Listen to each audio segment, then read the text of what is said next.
Kereta api merupakan salah satu sarana transportasi darat yang memiliki sejarah panjang sejak zaman Hindia Belanda.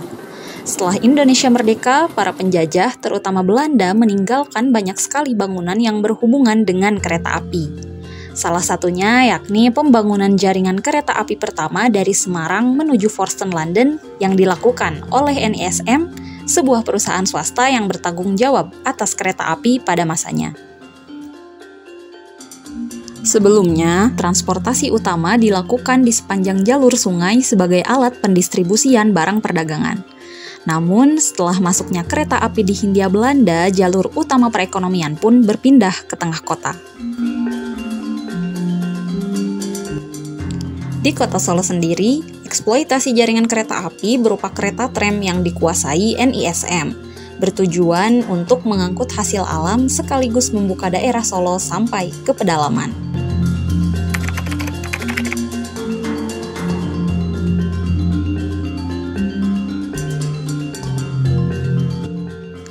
Pada tahun 1860, dilakukan survei dalam rangka pembangunan jalur rel kereta api antara Semarang dan Solo serta Yogyakarta oleh Thomas Johannes Thieltjes atas munculnya tuntutan dari pemerintah dan kalangan para pengusaha hingga akhirnya diserahkan kepada W. Pullman, seorang mantan direktur NHM.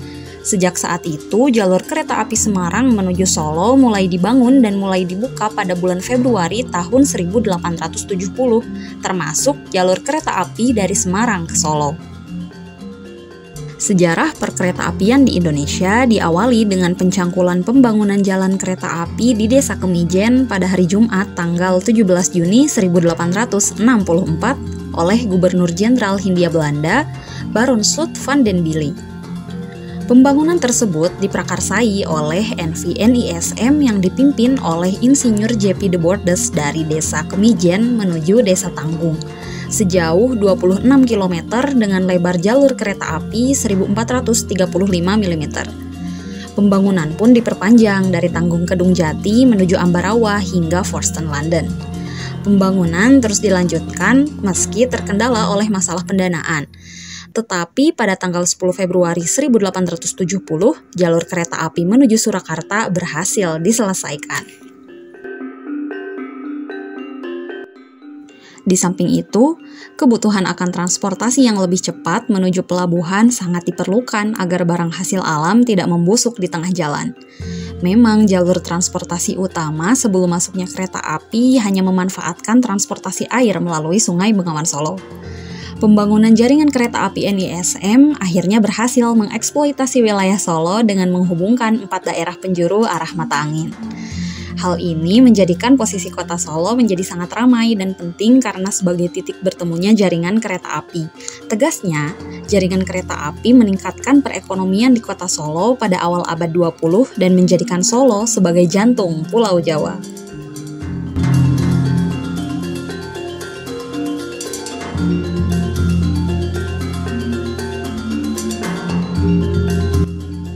Pada tahun 1892, perusahaan tram swasta bernama Solo Sheikh Trambech Masshavei membangun jalur tram di sisi jalan Wilhelminastraat di sebelah selatan jalan dengan trayek dari stasiun Solo Kota menuju stasiun Purwosari, kemudian dilanjutkan sampai Boyolali dan berhenti di Pasar Sunggingan.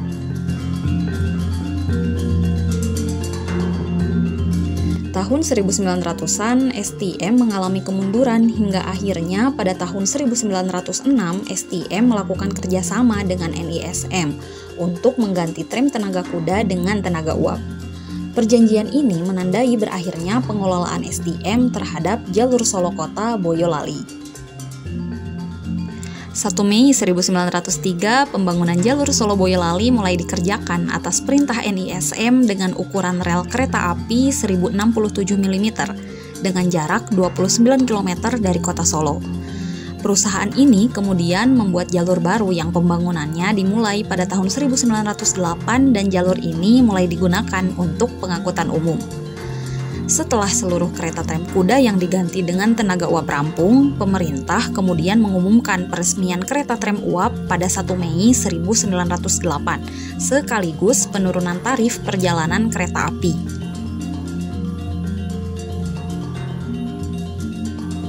Selang 3 tahun kemudian, tepatnya pada tanggal 1 Januari 1911 secara resmi, jalur Solo Boyolali milik STM diambil alih oleh NISM sekaligus mempunyai hak penuh untuk eksploitasi jalur tram kota Solo.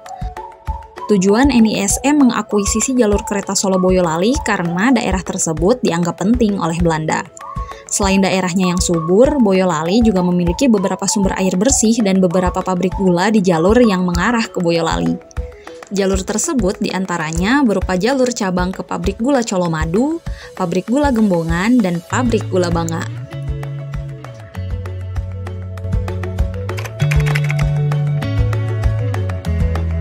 Kemunculan lokomotif tenaga uap tersebut membuat jalur kereta api diperpanjang yang awalnya hanya sampai Kartasura kemudian diperpanjang hingga Boyolali pada tahun 1911. Namun dalam perjalanannya jalur Kartasura tersebut ditutup pada tahun 1970-an setelah terjadinya peristiwa G30 SPKI.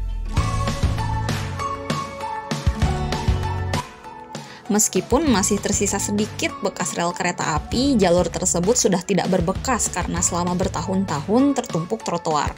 Saat ini, bekas bangunan stasiun Kartasura juga masih berdiri tegak namun berubah alih menjadi warung sate milik Pak Bagong. Selain diperpanjang, jalur kereta api ini juga mengalami perubahan rute. Pada awalnya, rute yang dilewati jalur kereta api hanya berhenti sampai Benteng Vastenburg yang berada di tengah kota Surakarta. Setelah tram kereta api uap mulai aktif digunakan, jalur tersebut kemudian dilanjutkan menuju stasiun Jebres dengan melintasi Pasar Gede, lalu menyeberangi Kali Pepe, kemudian ke arah Pasar Ledok Sari, dan berhenti di stasiun Jebres.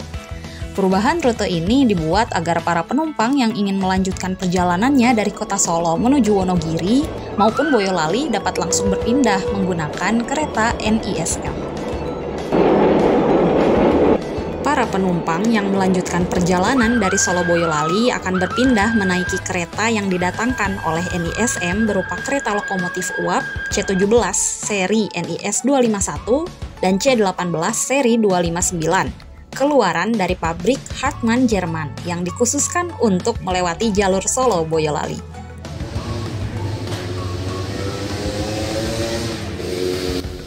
Terdapat informasi yang menyebutkan bahwa jalur kereta api Boyolali Sunggingan ditutup pada masa pendudukan Jepang, dan oleh mereka rel tersebut dicabut untuk membangun jalur rel kereta api di daerah lain. Informasi lain juga mengatakan bahwa jalur tersebut sempat dibom oleh Jepang. Maka dari itu, hingga sekarang tidak ada bekas rel maupun tanda kereta api di sekitar Pasar Sunggingan. Setelah proklamasi kemerdekaan, pemerintah Indonesia kembali memasang rel jalur kereta api Solo Boyolali, dan pada tanggal 17 Juni 1946 jalur kereta api Solo Boyolali pun kembali dibuka. Kini keberadaan jalur tram kereta api tak banyak tersisa, sebagian jalur yang masih utuh hanya berada di stasiun Purwosari. Jalur terakhir Purwosari Kartasura juga ditutup tahun 1973. Beberapa jalur lainnya yang terhubung ke Boyolali juga sudah hilang. Bahkan saat ini stasiun Boyolali juga sudah tidak ada bekasnya. Perkiraan lokasi stasiun Boyolali diyakini terletak setelah kantor kelurahan Siswadipuran hingga depan Panti Marhaen, karena terdapat penanda aset milik PT KAI tepat di depan bangunan tersebut. Sementara perhentian Boyolali Pasar berada persis di depan Pasar Boyolali atau dekat Tugu Susu Tumpah.